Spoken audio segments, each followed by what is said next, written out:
Ви благодарам, почитуван председавач, почитувана колешка, на самиот почеток од вашето излагање. Започнавте со тоа дека ќе го гласате овој ребаланс на буџет и се послуживте со еден жаргон кој што министерката во нејзиното експозе на самиот почеток го истакна, дека со ребалансот на буџетот се алоцира средство онаму каде што ќе има најголема ефикасност од нивното релоцирање, за да се постигнат поголеми ефикасни економски мерки. И во самиот момент кога министерката ова го потенцира, верувајте, во мене влеа некаков оптимизам дека конечно оваа власт ја научила лекцијата од претходните 3 години за погрешно водење на политиката и конечно седнала на здрави нозе и направила ребаланс, при тоа водејќи се од некои искуства од развиените земји, како некои мали развиени земји можат да имат силна економија, додека нашата држава во една ваква ситуација не може да има силна економија. И до тука беше се во ред. Да, сметав и сигурно и моите колеги беа сигурни во тоа дека со релокацијата на средствата ќе бидат токму на оние места каде што ќе овозможат достоинствен раст на економијата. За жал, веднаш во наредниот говор, исто и кај вас, и кај економијата, не ја нема министерката, но меѓутоа тоа е тоа. И очекувавме да каже министерката дека ќе се релоцираат средства за изградба на нови градинки, бидејќи вие ја знаете ситуацијата во Република Македонија со огромниот број на деца кои што се надвор кои што не можат да бидат згрижени заради немање на капацитети во градинките. Не слушнавме таква релокација од средствата во буџетот, кој што е вие денес кажувате дека требаше да се релоцираат барем на оние места каде што ќе треба да донесат раст. Нема реконструкција на нови училишта. Знаете што се случува? Од последните дождови паднале кровови. Не знам, се спуштил плафонот на некои места, паднал зидот. Тоа се училишта каде што учат нашите деца. Немаме релокација. Напротив, имаме огромно и фрапантно кратење од буџетските средства од образованието. Исто така, очекував да се каже дека барем дел од оние ветени патишта кои што на вистина треба да се направат, ќе се релоцира средства таму. Вие огромна сума на средства кратите од капиталните инвестиции во сферата на инфраструктурата. Немате можност да патувате од Струга кон Скопје, но меѓутоа автопатот Кичево-Охрид, верувајте, јас не донесов слики како мој колега Ванковер, дрва имат израснато на трасата која што беше истрасирана. И треви во висина од 2 метри. Толку од капиталните инвестиции, од каде што вие ги земате средствата, затоа што немате можност да ги спроведете, а кажувате дека ќе ги релоцирате каде? Во плати и така натаму. Платите не може да донесат бенефит и развој на економијата. Тоа е гарант. Но, направив едно истражување и ме интересираше како можат некои помали земји, мали земји од Луксембург, Катар, Сингапур, кои што се многу мали, но меѓутоа се најбогати со најразвиени економии. И зошто ние, например, од нашата земја, Република Македонија, кој што се приближно тука со останатите земји, не можеме да си ја направиме нашата држава достоинствено место каде што граѓаните ќе можат нормално да живеат како во другите земји. Разликата е во стратегиите и политиките, кој што еве за жал вие како влада никако не можете една мала земја како Македонија да ја направите економски, не мора толку богата како овие земји, барем економски стабилна.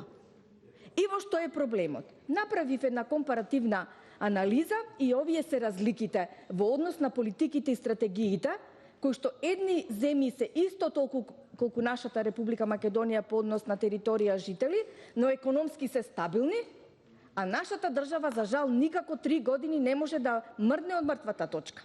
Првата разлика е во стратегиите и политиките кои што владите ги водат.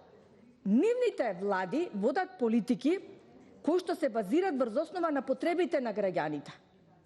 Така се креираат баланс буџетите во нивните земји. Дотека нашата политика при креирањето на буџетот се води само од една единствена цел – задоволување на потребите на врхушката. Тимот кој што го работи баланс буџетот и се разбира тука е господинот Зоран Заев, затоа што тој мора да има увид во се што се работи. Водат или се водат од параметрите за лично богатење. За жал, во овие 3 години буџетот вие го претворивте како семеен буџет за врхушката на ова власт и за нивните најблиски пријатели.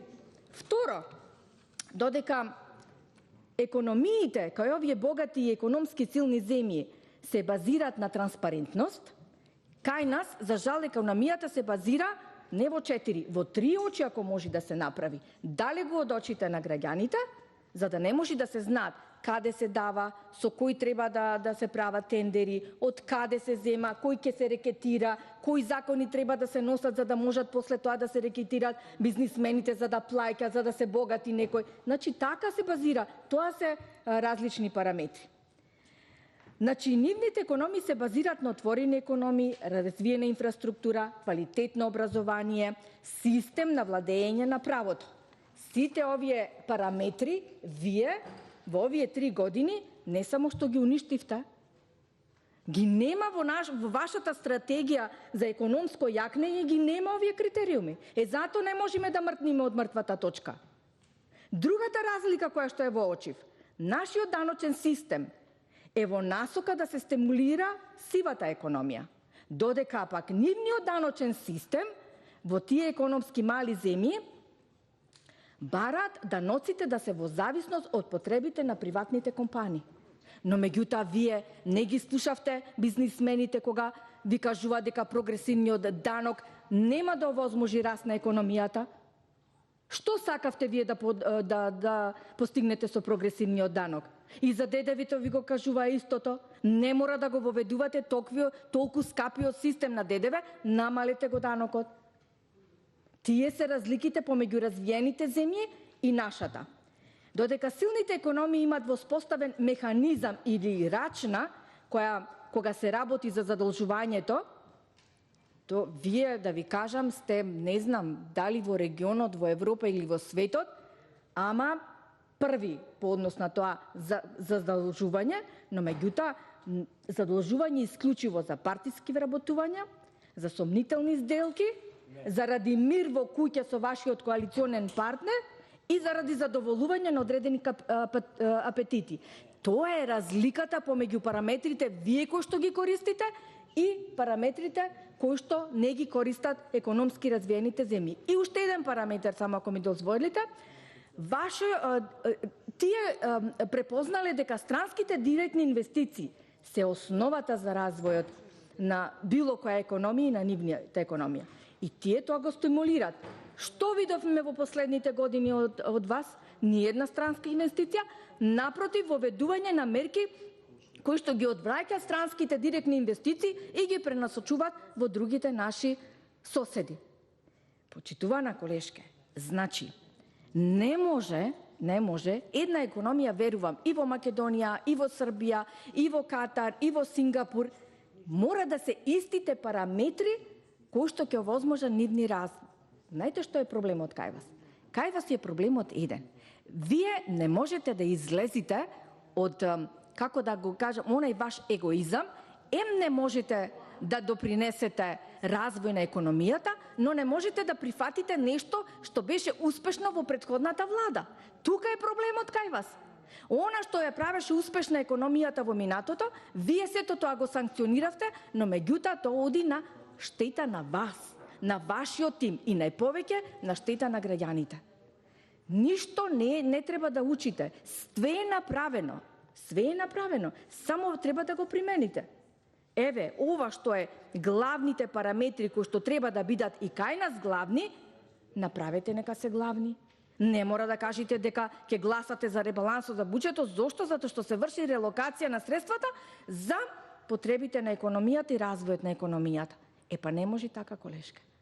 Релокација се врши во овие места каде што на вистина и со параметри кои што ќе донесат до нејзин пораст. Ви благодарам.